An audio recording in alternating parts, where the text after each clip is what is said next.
மற்றும் கிராம் சபை கூட்டத்திற்கு வந்திருக்கும் அனைவரையும் வருக வருக என்ற வரவேற்கின்றேன். நான் தமிழ்நாடு அரசோடு அடிஷனல் சீஃப் செக்ரட்டரி ஊரக வளர்ச்சித்துறை ககன்தீப் சிங் பேடி.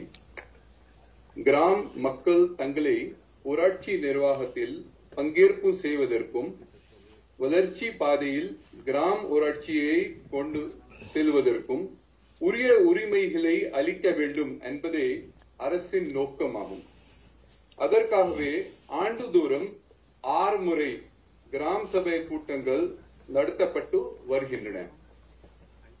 மாண்புமிகு தமிழ்நாடு முதலமைச்சர் அவர்கள் அக்டோபர் 2, 2021 அன்று மதுரை மாவட்டம் பாப்பாப்பட்டி ஊராட்சியில் நடைபெற்ற கிராம் சபை கூட்டத்திலும், ஏப்ரல் 24, 2022 அன்று காஞ்சிபுரம் மாவட்டம் செங்காடு ஊராட்சியில் நடைபெற்ற கிராம் ஊராட்சி கூட்டத்தில் நேரடியாக கலந்து கொண்டு சிறப்பித்தார்கள். இன்று நடைபெறும் கிராம் சபை கூட்டத்தில் மாண்புமிகு தமிழ்நாடு முதலமைச்சர் அவர்களே சுமார் 10,000 கிராம் சபை கூட்டங்களில் காணொலி காட்சி வாயிலாக கலந்து கொண்டு சிறப்பிப்பது வரலாற்றுக்கு சிறப்பு மிக்க நிகழ்வு ஆகும் என்பதை நான் பெருமையுடன் தெரிவித்துக் கொள்கின்றேன். இன்று நடைபெறவுள்ள கிராம் சபை கூட்டத்தில் பல்வேறு பொருள்கள் விவாதத்திற்கு எடுத்துக் கொள்ளப்படுகின்றது. முதல் கட்டமாக நான் தற்பொழுது நம்முடைய மாண்புமிகு முதலமைச்சர் அவர்களை நிகழ்ச்சி துவக்கமாக கிராம மக்களுடன் காணொலி வாயிலாக உரையாற்றுமாறு எல்லாரும் சார்பாக அன்புடன் கேட்டுக்கொள்கின்றேன். வணக்கம். எல்லாரும் நல்லா இருக்கீங்களா?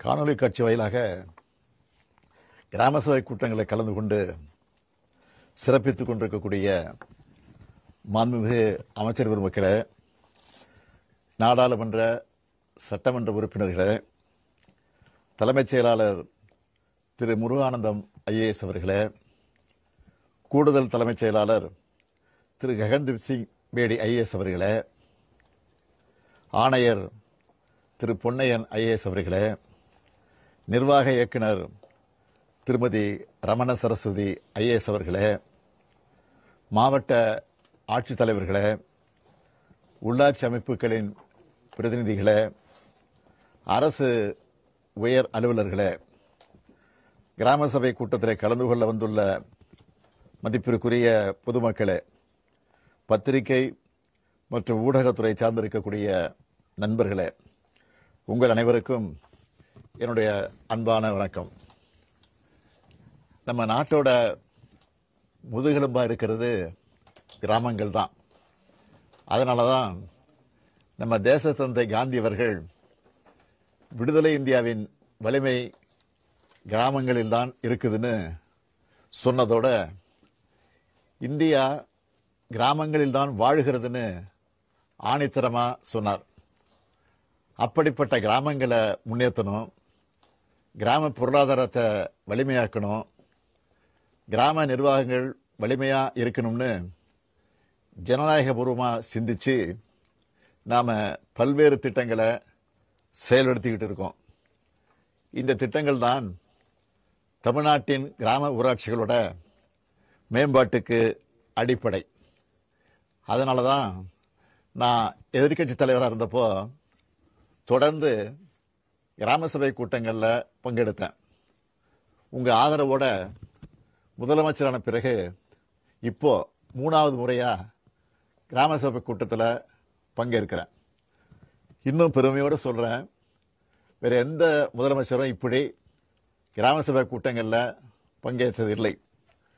அதுலேயும் தமிழ்நாட்டு வரலாற்றிலேயே இவ்வளவு பெரிய அளவில் 10,000க்கு மேற்பட்ட ஊராட்சிகளையும் இணைய வசதி மூலமாக இணைச்சு கிராம சபை கூட்டத்தை நடத்துறது இதுதான் முதல் முறை.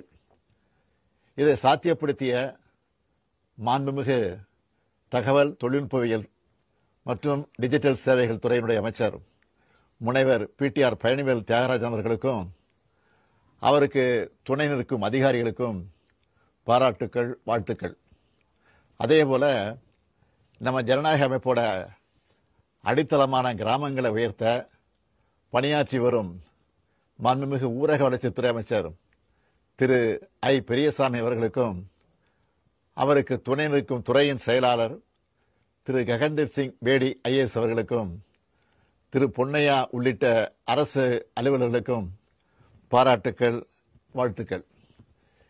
என்றைக்கும் மக்களோட மக்களா இருந்து பணியாற்றக்கூடிய இந்த எண்ணத்தை நமக்குள்ள விதைச்சவர் தமிழ்நாட்டின் தலைமகனான பேரறிஞர் அண்ணா அவர்கள்.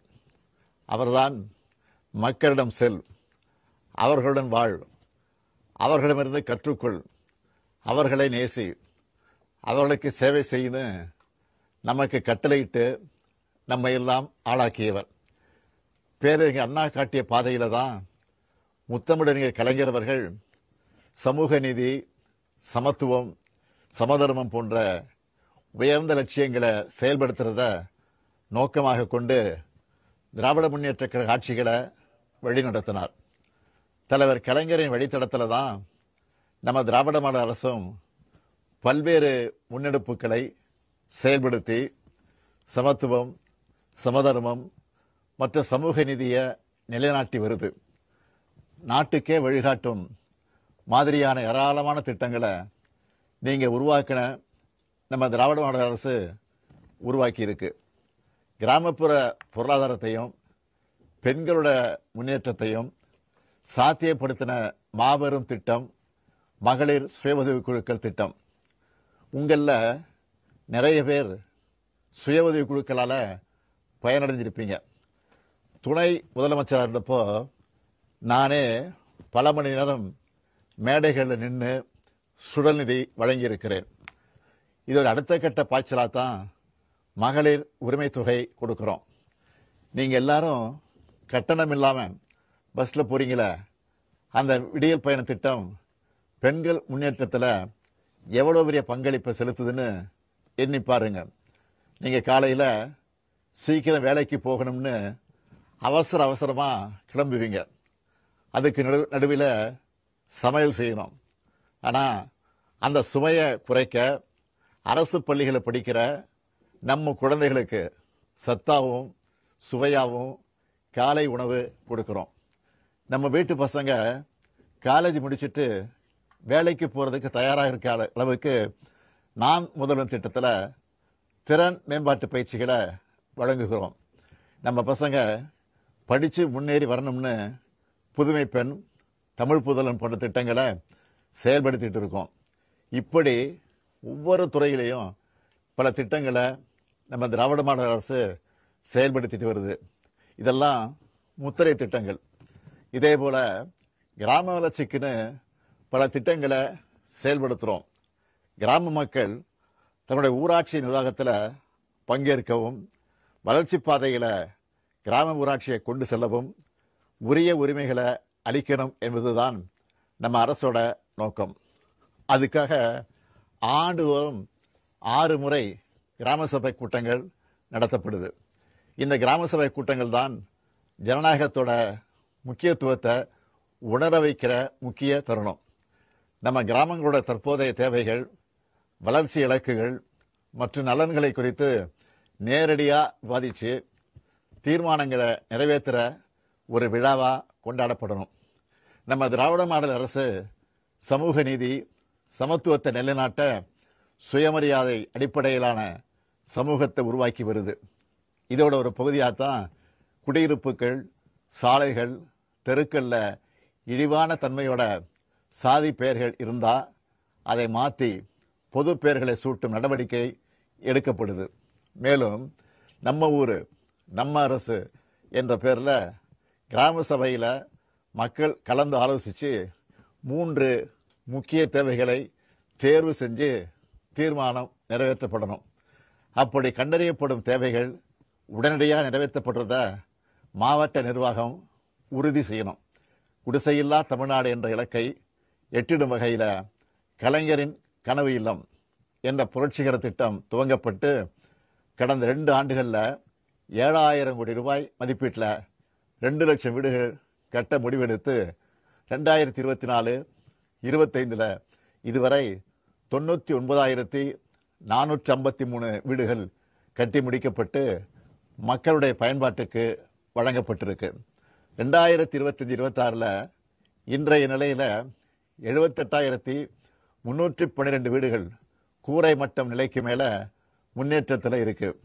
அதே போல் சாலை வசதிகளை பொறுத்த வரைக்கும் 2022-23 ஆண்டில் அறிமுகமான முதல்வரின் கிராம சாலைகள் மேம்பாட்டு திட்டம், நபார்டு ஊரக உட்கட்டமைப்பு வளர்ச்சி நிதி உள்ளிட்ட பல்வேறு திட்டங்களின் கீழ் 21,000 கிலோமீட்டருக்கும் அதிகமான சாலைகள் மற்றும் பாலங்களை மேம்படுத்தியிருக்கோம். அனைத்து கிராம அண்ணா மறுமலர்ச்சி திட்டத்தின் கீழ் கிராமங்களுக்கான அடிப்படை வசதிகளை மேம்படுத்தும் முக்கிய முயற்சியா சாலை, குடிநீர், பள்ளிக்கூடங்கள், நூலக வசதிகள் போன்ற சேவைகள் விரிவாக்கப்படுது. தாய் மாணவர் திட்டத்தில் பெண்கள் மற்றும் குழந்தைகளுடைய நலனை மேம்படுத்த நடவடிக்கைகள் மேற்கொள்ளப்படுது. இவ்வளவு திட்டங்களையும் முன்னெடுப்புகளையும் நம்ம அரசு செஞ்சுட்டு வந்தாலும் குடிமக்களா ஒவ்வொரு தனிநபருக்கும் பல பொறுப்புகள் இருக்கு. அதையெல்லாம் நம்ம சரியா செஞ்சு நாம தான் நம்ம கிராமத்தை அடுத்த கட்டத்துக்கு கொண்டு போகணும். உங்க முதலமைச்சரா உங்களில் ஒருவனா அதுக்காக சில விஷயங்களை சொல்ல விரும்புகிறேன். ஒவ்வொரு வீட்லையும் குழந்தைங்க படிக்கிறத நாம் எல்லாரும் உறுதி செய்யணும். எங்கேயாவது யாராவது குழந்தை தொழிலாளர்களை பணியில் ஈடுபடுத்தினா உடனே மாவட்ட நிர்வாகத்துக்கு தகவல் கொடுத்து அவங்கள மீட்கணும். இதை கிராம ஊராட்சிகள், பொதுமக்கள் மற்ற அரசு அலுவலர்கள்னு எல்லாரும் பொறுப்போட கண்காணிக்கணும். அடுத்து கிராம மேம்பாட்டுக்கு முக்கியமான திட்டமான 100 நாள் வேலை திட்டம். இந்த திட்டம் முறையா செயல்பட்டு வர்றத கண்டிப்பா உறுதி செய்யணும். இந்த திட்டத்தில் வரவு செலவு எவ்வளவு, எத்தனை பேருக்கு வேலை வாய்ப்பு கொடுக்கப்பட்டிருக்குதுன்னு எல்லா தகவல்களும் வெளிப்படையா இருக்கணும். அடுத்து ஒவ்வொரு தனி மனிதருக்கும் சமூக பொறுப்பு இருக்கணும். நம்ம வீடு குப்பை குளமா இருந்தா சும்மாவா இருப்போம்? நம்ம எல்லாரோட வீடும் சேர்ந்தது தான் நம்ம கிராமம். அதை சுத்தமாக வச்சுக்கிற பொறுப்பு நமக்குத்தானே இருக்கு. முடிஞ்ச அளவுக்கு பிளாஸ்டிக் பயன்பாட்டை குறைக்க முயற்சி பண்ணணும். குப்பைகளை ஊராட்சிகளில் வர பேட்டரி வண்டிகளில் மக்கும் குப்பை, மக்காத குப்பைன்னு தனித்தனியாக பிரித்து போடணும். கண்ட இடத்துல குப்பை போடுறத தவிர்க்கணும். ஊராட்சி நிர்வாகங்களை சேர்ந்தவங்க குப்பைகளை பிரிக்கிறது, கழிவுநீர் மேலாண்மை பற்றியெல்லாம் மக்களுக்கு தெளிவாக எடுத்து சொல்லி விழிப்புணர்வு ஏற்படுத்தலாம். என்னடா இதெல்லாம் சின்ன சின்ன விஷயமாச்ச, இதையெல்லாம் சிஎம் சொல்லணுமான்னு நினைக்கிறீங்களா? சின்ன சின்ன விஷயங்களை நாம் கரெக்டாக செஞ்சால பெரிய பெரிய நன்மைகள் நிச்சயம் உண்டாகும். நோயற்ற வாழ்வுதான் குறைவற்ற செல்வம்னு எல்லாருக்குமே தெரியும். இந்த நோயற்ற வாழ்வுக்கு சுகாதாரம்தான் அடிப்படை. மருத்துவ அலுவலர்களும் ஊராட்சி நிர்வாகமும் ஒருங்கிணைந்து செயல்பட்டா நோய் தடுப்பு நடவடிக்கைகள் ஒழுங்கா மேற்கொள்ளப்பட்டு கிராம மக்களுடைய ஆரோக்கியம் மேம்படும். அதனால நம்ம கிராமங்களை சுத்தமா வச்சுக்கிறதுல யாருக்கும் அலட்சியம் இருக்கக்கூடாது. அடுத்து புவி வெப்பமடைதல் உங்களுக்கே நல்லா தெரியும். இப்பவெல்லாம் முன்ன மாதிரி சரியான நேரத்துக்கு சரியான அளவுக்கு மழை பெய்யறதில்லை. இதுக்கு காரணம் காலநிலை மாற்றம். இது பற்றிய விழிப்புணர்வும் கிராம மக்கள்கிட்ட ஏற்படுத்தப்படணும். அடுத்து மக்களோட முக்கிய பிரச்சனையாக இருக்கிறது தண்ணீர் பற்றாக்குறை. பணத்தை தண்ணியா செலவழிக்கிறாங்கன்னு சில பேர் சொல்லுவாங்க. உண்மையிலே தண்ணியை தான் பணம் மாதிரி பார்த்து செலவழிக்கணும். தண்ணீர் பற்றாக்குறை வராமல் இருக்க மழைநீர் சேகரிப்பு ரொம்ப அவசியமானது. இதனால தான் நிலத்தடி நீர்வளம் மேம்பட்டு கிராமங்களுக்கு நீண்டகால நீர் பாதுகாப்பு ஏற்படும். இதுக்கான பொறுப்பு நம்ம எல்லாருக்கிட்டையும் தான் இருக்கு. எனவே இதுக்காக அரசும் ஊராட்சியில் எடுக்கிற முயற்சிகளுக்கு நீங்கள் எல்லாரும் ஆதரவு வழங்கணும்னு கேட்டுக்கிறேன். அடுத்து மழைக்காலம் ஸ்டார்ட் ஆக போகுது. டெங்கு, சிக்கன்குனியா போன்ற நோய்களை தடுக்கிற சுகாதார நடவடிக்கைகளை உடனடியாக முன்னெடுக்கணும். வடகிழக்கு பருவமழைக்கு முன்னாடியே எல்லா ஊராட்சிகளையும் அவசர முன்னெச்சரிக்கை நடவடிக்கைகள் எடுக்கணும். வீதிகள், குடிநீர், மின்சாரம், வடிகால் போன்ற அடிப்படை சேவைகள் பாதிக்கப்படாமல் இருக்க அவசர திட்டங்களை உடனே செயல்படுத்தணும். ஒவ்வொரு ஊராட்சியிலையும் சமூக அமைப்புகள் மற்றும் பொதுமக்களின் பங்களிப்போட சிறப்பு குழுக்களை அமைச்சு அவசரகால நடவடிக்கைகளை திட்டமிடணும். இதனால பேரிடர் நேரங்களில் ஏற்படுகிற இடர்பாடுகளை குறைக்கலாம். அடுத்து நான் முக்கியமாக சொல்ல விரும்புகிறது, கிராம ஊராட்சிகளின் நிர்வாகம், நிதி மேலாண்மை வெளிப்படையாக இருக்கணும். கிராம சபை மூலம் வரவு செலவு கணக்குகள் மக்களிடம் விளக்கப்பட்டு அவங்க ஒப்புதலோட செயல்படணும். ஒவ்வொரு ஊராட்சியும் எப்போ எவ்வளவு செலவிட்டோம்னு மக்கள் தெரிஞ்சிக்கிற வகையில் தகவல் பகிரப்படணும். இந்த கூட்டத்தில் நீங்கள் முன்வைக்கிற ஒவ்வொரு பரிந்துரையும் பல்வேறு திட்டங்கள் மூலம் பரிசீலிக்கப்பட்டு நிறைவேற்றப்படும். நம்ம கிராமங்கள் தான் எதிர்கால வளர்ச்சியை உறுதிப்படுத்துகிற முக்கிய அங்கமாக இருந்து வருது. நம்ம திராவிட மாடல் அரசை பொறுத்த வரைக்கும் மக்கள் பங்கேற்போட வளர்ச்சியை உறுதி செய்கிற அரசு இது. கிராமத்தின் வலிமைதான் மாநிலத்தின் வலிமைன்னு நம்ம செயல்பாடுகளால் நிரூபித்து காட்டுவோம். நன்றி, வணக்கம். நன்றி சார். என்ன 10,000 ஊராட்சியிலிருந்து ஒரு சில ஊராட்சிகள் நேரடியாக 2-way லிங்க் கூட ஏற்பாடு செய்யப்பட்டது சார்.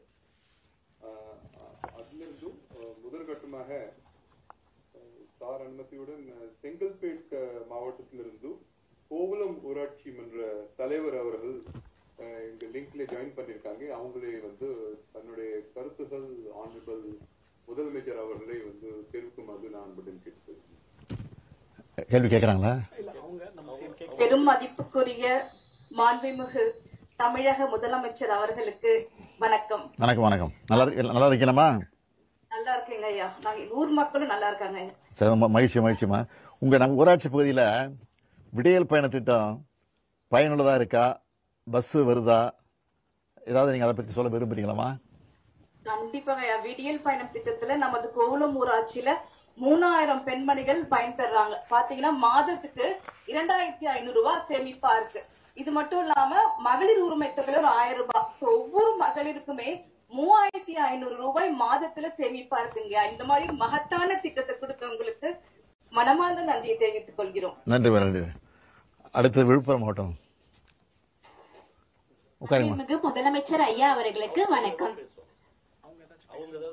நல்லா இருக்கீங்களா ஐயா? இல்ல முதல்ல பேசுனாங்களா? அவங்க ஏதாவது பேசுறாங்களா?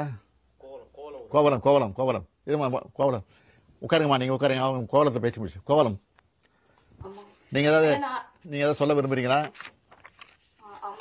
சொல்லுங்கம்மா. நமது கோவலம் ஊராட்சி, என்னோட பேர் ஜே சோபனா தங்கம் சுந்தருங்க ஐயா. நான் 4 வருஷமா ஊராட்சி மன்ற தலைவரா இருக்கேன். நமது கோவலம் ஊராட்சி பாத்தீங்கன்னா தமிழக அரசின் பல்வேறு திட்டத்தால் ஒரு நிலையான வளர்ச்சியை அடைந்துள்ளது. நமது கோவலம் ஊராட்சி செங்கல்பட்டு மாவட்டத்திலேயே ஒரு முக்கியமான சுற்றுலா தலமா இருக்கு. நம்ம ஊராட்சி முழுவதுமே வரும் சுற்றுலா பயணிகள், மகளிர் எல்லாருக்குமே கண்காணிப்பு கேமரா பொருத்தி ஒரு பாதுகாப்பான ஊராட்சியா இருக்குங்க ஐயா. நமது ஊராட்சியில தமிழ்நாடு அரசின் முக்கிய திட்டங்களான மகத்தான திட்டங்களான மகளிர் உரிமை தொகை, மகளிர் விடியல் பயணம், தாயுமானவர் திட்டம், கலைஞர் காப்பீட்டு திட்டம், மக்களை தேடி மருத்துவம், கலைஞர் கனவு இல்லம், பசங்களுக்கு காலை உணவு திட்டம், தமிழ் புதல்வன், புதுமை பெண் ஆகிய அத்தனை திட்டங்களும் அத்தனை வயதினாரும் பயன்பெறாங்க. அது ரொம்ப சந்தோஷமான விஷயம். நமது ஊராட்சியில அடிப்படை சேவைகளான சாலை வசதி ஆகட்டும், தெருவிளக்காகட்டும், தண்ணி ஆகட்டும், நம்ம செவ்வனே செஞ்சுட்டு வரோங்க ஐயா. நமது ஊர்ல பாத்தீங்கன்னா 75 சுய உதவி குழுக்கள் இருக்காங்க ஐயா. எல்லாருமே 75 சுய உதவி குழுக்கள் அத்தனை மகளிருமே தொழில் முனைவரா இருக்காங்க. எல்லா தொழில் முனைவர்களா இருக்காங்க ஐயா. இந்த மாதிரி விஷயம் நமது ஊராட்சியில நம்ம தங்களுடைய ஆட்சியில நடக்கிறதா சாத்தியம். இந்த மாதிரி ஒரு மகத்தான திட்டங்களை தங்களுக்கு ஊராட்சி மன்றத்தின் சார்பாகவும் ஊராட்சி மக்கள் சார்பாகவும் நன்றியை தெரிவித்துக் கொள்கிறேன். நீங்க நடந்துட்டு இருக்கிறதா சொல்றீங்க. ஏதாவது வேணுமா? ஏதாவது பிரச்சனை இருக்கா, குறை இருந்தா அதுதான் சொல்லுங்க.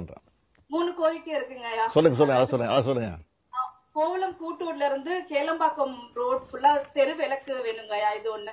அது மாதிரி குன்றுகாடு பகுதியில பைப்லைன் ஈசிஆர் ஒட்டி உள்ள குன்றுகாடு பகுதிக்கு பைப்லைன் வேணுங்க ஐயா. அது மாதிரி கோவலம் பகுதியை சேர்ந்த கார்மேல் நகருக்கு 100 மீட்டருக்கு சிமெண்ட் ரோடு வேணுங்க ஐயா. இதை நிறைவேற்றி கொடுத்தா ரொம்ப நல்லதா இருக்கும் ஐயா. நீங்க ஏதாவது ப்ரொபோசல் கொடுத்துருக்கீங்களா? ஏற்கனவே கொடுத்துருக்கீங்களா? இந்த கிராம சபைலாம் அது கொடுத்துருக்கோங்க ஐயா. சரிம்மா, சரி, பார்த்து சொல்றேன். நன்றிம்மா. ரொம்ப நன்றி. எங்க மக்களின் சார்பாக மறுபடியும் நன்றி தெரிவித்துக்கிறேன். எல்லாருக்கும் நன்றிம்மா. அடுத்து விழுப்புரம் மாவட்டம் வாங்க.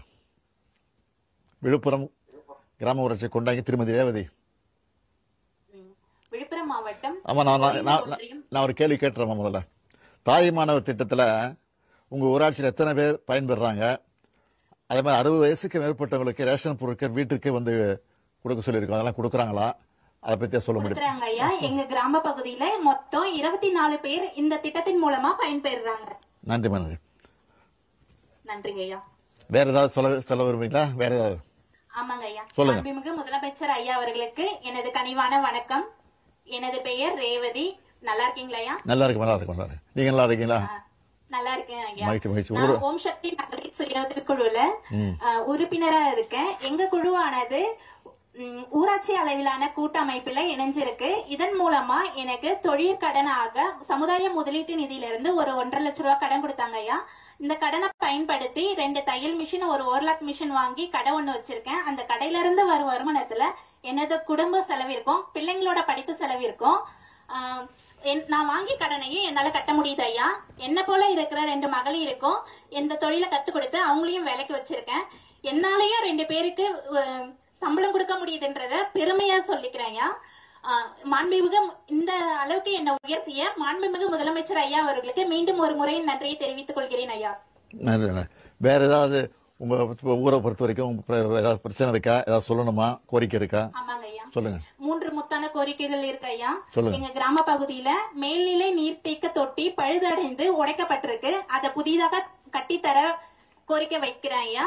அதே போல கொண்டங்கில இருந்து எலிச்சத்திரம் சாலை பகுதியில மின் விளக்கு வசதி செய்து தர வேண்டியும் கோரிக்கை வைக்கிறேன் ஐயா. மேலும் கொண்டங்கி முதல் தொகைப்பாடி வரி உள்ள சாலை பகுதியில தடுப்பு சுவர், வெள்ள தடுப்பு சுவர், மழைக்காலங்கள்ல வெள்ளம் வரதுனால வெள்ள தடுப்பு சுவர் கட்டி தர வேண்டியும் அன்புடன் கேட்டுக்கொள்கிறேன் ஐயா. மேலும் சார் ஒரு தகவல் ஐயா. சொல்லுங்கம்மா.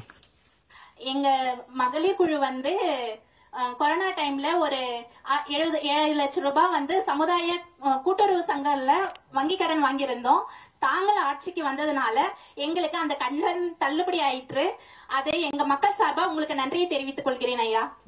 மக்களுக்கு பல்வேறு மகத்தான திட்டங்களை அளிக்கின்ற மாண்புமிகு முதலமைச்சர் ஐயா அவர்களுக்கு மீண்டும் ஒரு முறை நன்றியை தெரிவித்து வணக்கத்தையும் தெரிவித்துக் கொள்கிறேன் ஐயா.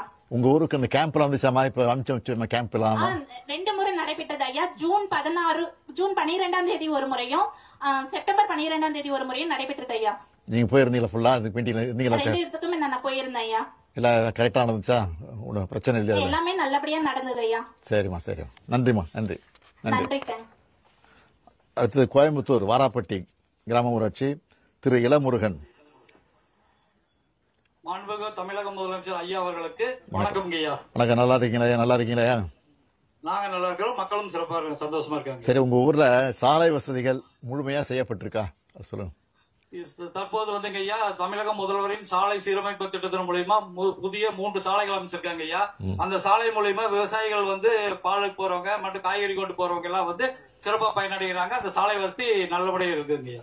சரி, அப்போ நீங்க ஏதாவது சொல்ல விரும்புறீங்களா? இளமுருகன், நீங்க ஏதாவது சொல்ல விரும்புறீங்களா? ஆமாங்க ஐயா, எங்க வாரப்பட்டி பஞ்சாயத்துல கலைஞர் கனவு இல்ல திட்டம் ஐயாவால் கொண்டு வரப்பட்ட கலைஞர் கனவு இல்ல திட்டத்துல 85 பயனாளிகள் பயணிந்திருக்காங்க ஐயா. மேலும் 20 ஆண்டுகளுக்கு முன் கட்டப்பட்ட தொகுப்பு வீடுகள் சீரமைக்கும் ஊரக வீடுகள் சீரமைக்கும் திட்டத்தின் மூலமா 9 வீடுகள் சீரமைச்சு அந்த குடும்பத்தில் இருக்கிறவங்க சந்தோஷமா வாழ்றாங்க ஐயா.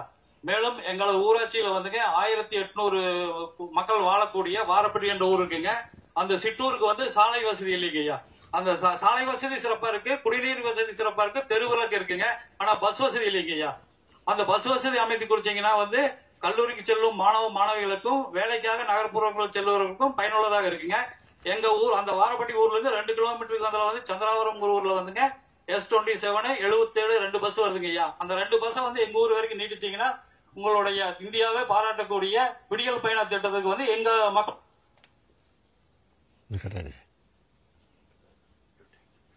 அங்க 145 மாணவ மாணவிகள் படிக்கிறாங்க ஐயா. அங்க உயர்நிலை பள்ளி இருக்குதுங்க. அந்த உயர்நிலை பள்ளியில இருந்து மேலும் படிப்புக்காக மேல்நிலை பள்ளிக்கு செல்லணும்னா 8 முதல் 10 கிலோமீட்டர் போக வேண்டியது இருக்குதுங்க. எனவே சுல்தான்பேட்டையில் உள்ள பள்ளியை உயர்நிலைப் பள்ளியை மேல்நிலைப் பள்ளியாக தரம் உயர்த்த வேண்டும் என்று பொதுமக்கள் சார்பாக கேட்டுக்கொள்ளைங்க. இந்த திட்டங்கள் அனைத்தும் எங்களுக்கு ஏற்படுத்தி கொடுத்தீங்கன்னா பொதுமக்கள் ரொம்ப சந்தோஷப்படுவாங்க ஐயா. நன்றி, வணக்கங்க ஐயா. மகிழ்ச்சி மகிழ்ச்சி, நன்றி. அடுத்து தென்காசி முள்ளிக்குளம் எம்.ஏ. முருகனா? எம்.ஏ. முருகன் ஐயா. வணக்கம் வணக்கம். நல்லா இருக்கீங்களா? நல்லா இருக்கீங்களா? வணக்கம் ஐயா. வணக்கம். நல்லா இருக்கல ஐயா. நீ தலைவர் முள்ளிக்குளம் ஊராட்சி தலைவரா? ஆமா ஐயா. ஆமா ஐயா. அப்புறம் 2025-26 ஆண்டுல அனைத்து கிராம அண்ணா மருந்து திட்டத்துல 37 லட்சம் ரூபாய் மதிப்பீட்டுல எடுக்கப்பட்டுள்ள பணிகள் எடுக்கப்பட்டிருக்காங்க. நிறைய பணிகள் அதெல்லாம் முடிச்சிட்டாங்களா? அந்த பணிகள் எந்த இல்ல பணிகள் முடிக்கப்பட்டு பாக்கி இருக்கா? இல்ல ஐயா, 4 பணிகள் முடிக்கப்பட்டுள்ள ஐயா. என்னென்ன பணிகள் இது? துறைச்சாமரத்துல வந்து சிமெண்ட் சாலை அமைக்கப்பட்டுள்ளது. சரி. முள்ளிக்குளத்துல வந்து முத்தாலாம் கோயிலத்துல ஃபேவர் பிளார் சாலை அமைக்கப்பட்டுள்ளது. புதிய ரேஷன் கடை எங்கள் ஊருக்குள்ள புதிய ரேஷன் கடை அமைக்கப்பட்டுள்ளது. சரி. சாலையோர தெருவிளக்குகள் வந்து 25 தெருவிளக்குகள் அமைக்கப்பட்டுள்ளது ஐயா. சரி. வேற ஏதாவது நீங்க சொல்ல விரும்புறீங்களா?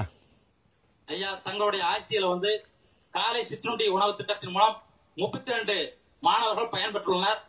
தாய்மானவர் திட்டத்தின் மூலம் 100 பயனாளிகள் பயன்பெற்றுள்ளனர். மக்களை தேடி மருத்துவ திட்டத்தின் கீழ் 160 பேர் பயன்பெற்றுள்ளனர். மகளிர் உரிமை தொகுப்பின் கீழ் 345 பேர் பயனடைந்துள்ளனர். எனவே தங்களுடைய சிறப்பான ஆட்சியில் சிறப்பான திட்டங்கள் மக்களுடைய மகிழ்ச்சியை ஏற்படுத்தியுள்ளது. எனவே எங்களுடைய முள்ளிக்குளம் ஊராட்சி மன்றத்தின் சார்பிலும் ஊர் பொதுமக்கள் சார்பிலும் நன்றி கலந்த வணக்கத்தை தங்களுக்கு தெரிவித்துக் கொள்கிறேன் ஐயா. அப்புறம் மகளிர் உரிமை திட்டத்தை சொன்னீங்க. மகளிர் உரிமை திட்டத்தில் சில விடுபட்டு போச்சுன்னு ஒரு குறை இருக்கு. அது லிஸ்ட் கேட்டோம். லிஸ்ட் எடுத்திருக்காங்களா? அதெல்லாம் எடுத்துருக்காங்க ஐயா. உங்களுடன் ஸ்டாலின் முகாம்ல 135 பேர் கொடுத்துருக்காங்க ஐயா. அந்த ஸ்டாலின் எடுத்துட்டு ஐயா. சரி சரி சரி சரி. வேற ஏதாவது சொல்ல விரும்புறீங்களா? ஐயா, எங்களுடைய கோரிக்கையில் ஒரு 3 கோரிக்கை இருக்கு ஐயா. சொல்லுங்க ஐயா. எங்க முள்ளிக்குளத்துல வந்து முத்தாலம்மன் கோயில்ல ஒரு ஃபேவர் பிளாக் சாலை போட வேண்டும். அடுத்து அங்கன்வாடிக்கு செல்லும் பாதையில வந்து சிமெண்ட் சாலை போடணும். அடுத்து பசன கோயில் தெருவில் வந்து 40 குடிநீர் இணைப்புகள் தர வேண்டும் ஐயா. இதை கண்டிப்பாக நீங்க எங்களுக்காக வேண்டி செஞ்சிருந்தா எங்கள் மக்கள் அனைவரும் உங்களை பாராட்டுவார்கள் ஐயா. நன்றி, வணக்கம் ஐயா. நன்றி நன்றி. அடுத்தது தஞ்சாவூர் திருமலை சமுத்திரம் திரு குணசேகரன். வணக்கம் ஐயா. வணக்கம். நல்லா இருக்கீங்களா? சரி, சொல்லுங்க. உங்கள் பகுதியில இந்த ஆண்டு மழை பெஞ்சிருக்கா? போதிய அளவு மழை பெஞ்சிருக்கா? வந்து தொடக்க வேளாண்மை கூட்டுறவு வங்கி இருக்கிறது. ஆண்டாண்டு எங்க விவசாயிகளுக்கு குறுகிய கால கடன், மத்திய கால கடன் என்று விவசாயிகளுக்கு கடன் கொடுத்து உதவுகிறார்கள். நானெல்லாம் குறுகிய கால கடன், வட்டியில்லா கடன் 10 மாதத்தில் திருப்பி செலுத்த வேண்டிய வட்டியில்லா கடனை பெற்று நெல் சாகுபடி செய்து அந்த கடனை திருப்பி அடைத்து பெரும் ஒத்தாசையாக இருக்கு. மேலும் கலைஞர் வகுப்பு வீடு திட்டத்தில் காங்கிரீட் வீடு 8 வீடு கட்டி கொடுத்துருக்கீங்க. அது ரொம்ப சிறப்பாக இருக்குது. புதுசாக பழைய தொகுப்பு வீடெல்லாம் புதுப்பிச்சு கொடுத்துருக்காங்க ஒரு 7 வீடு. அது ரொம்ப நல்லா இருக்குது. மேலும் எங்கள் கிராமத்தில் வந்து மேம்படுத்தப்பட்ட சுமார் 1700 நூல்கள் உள்ள மிக சிறப்பான நூலகம் இயங்குகிறது. அது பள்ளி சிறார்கள், கல்லூரி மாணவர்கள், எங்களை போன்ற பெரியவர்கள் தினசரி நாளிதழ்கள் படிப்பதற்கு சிறப்பாக இருக்குது. மேலும் அந்த தங்கமகன் புதுமை பெண் திட்டத்தில் எங்கள் கிராமத்து பிள்ளைங்கள் 12ஆம் வரைக்கும் அரசு உதவியோடு பயின்று மேலும் அவர்கள் கல்லூரியில் படிக்கும்போது அவர்களுக்கு மாதம் 1000 ரூபா தொகை கொடுக்கறது ரொம்ப சிறப்பாக இருக்குது. அதெல்லாம் ரொம்ப போற்றுதல் உரியாக இருக்குது. எங்களுக்கு இந்த நேரடி நெல் கொள்முதல் நிலையம் வந்து ஆண்டாண்டு இப்போ அங்கே இருக்கிறது தஞ்சாவூர் மாவட்டம். ஆனால் எங்கள் விவசாய நிலங்கள்லாம் புதுக்கோட்டை மாவட்டத்தில் இருக்குங்க ஐயா. அதுக்கு வந்து நாங்கள் நெல்லெல்லாம் புதுக்கோட்டைக்கு கொண்டு போய் நாங்கள் டிபிசி சென்டரில் விற்பனை செய்ய வேண்டியதாக இருந்துச்சு.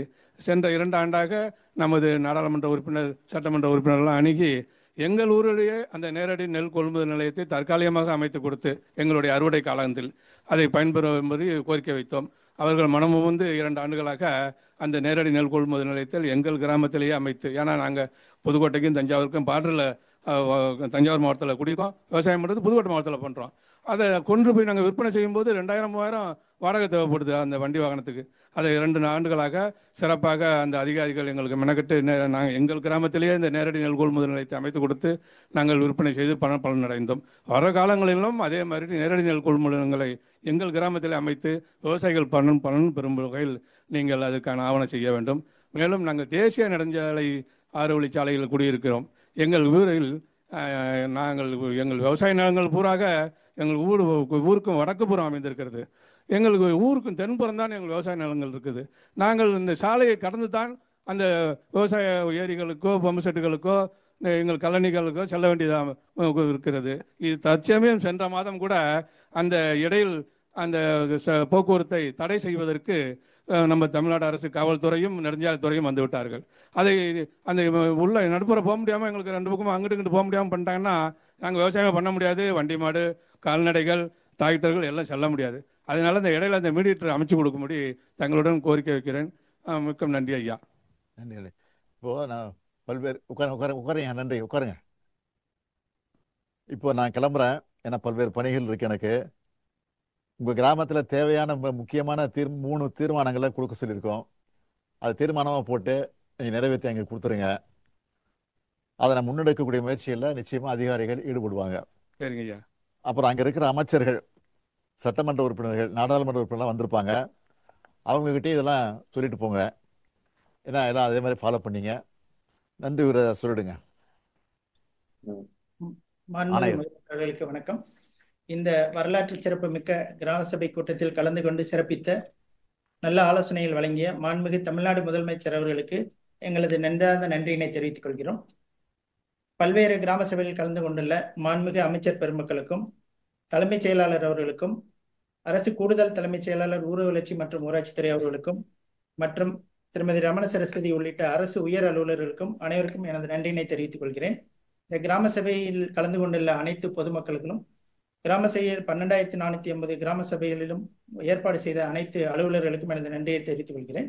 தற்போது மாண்புமிகு தமிழ்நாடு முதலமைச்சர் அவர்களின் உரையும் கலந்துரையாடலும் நிறைவு பெற்றுள்ளதால் அனைத்து கிராம ஊராட்சிகளிலும் ஏற்கனவே விவாதத்திற்கு எடுத்துக்கொள்ளப்பட்ட 16 பொருட்களின் அடிப்படையில் கிராம சபை கூட்டத்தினை தொடர்ந்து நடத்தலாம் என தெரிவித்துக் கொள்கிறேன். நன்றி, வணக்கம். நன்றி. எல்லாருக்கும்